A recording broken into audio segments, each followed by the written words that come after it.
مولانا مرتضی صاحب جی نماز میں جی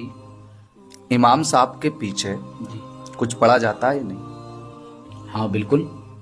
یہ بہت اچھا سوال کیا ہے آپ نے، جی اور اس سوال کی بے حد ضرورت ہے، جی کیونکہ اکثر نمازیوں کی حالت یہ ہے کہ وہ امام صاحب کے پیچھے جب نماز پڑھنے کے لیے کھڑے ہوتے ہیں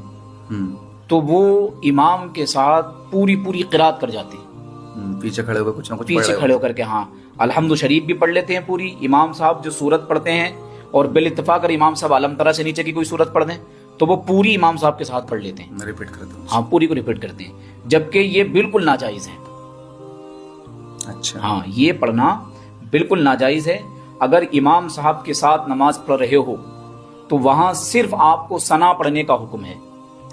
یعنی سبحانک اللہم، اور وہ بھی اس وقت میں حکم ہے جب امام صاحب اپنی قرات کو شروع نہ کریں۔ اچھا، اور اگر امام صاحب نے قرات شروع کر دی اور آپ کی ثنا ابھی آدھی ہوئی تھی یا چند ہی لفظ پڑھے تھے تو آپ کے لیے حکم ہے کہ آپ اس کو وہیں پر چھوڑ دیں اور امام صاحب کی قرات سنیں، کیونکہ قرآن سننا یہ نہایت ضروری ہے، قرآن سننا یہ ضروری ہے۔ تو قرآن سنیے گا، امام صاحب کے پیچھے جتنی بھی نماز پڑھنی ہے وہ خاموشی کے ساتھ پڑھنی ہے، علاوہ رکوع کی تسبیح، تکبیرات،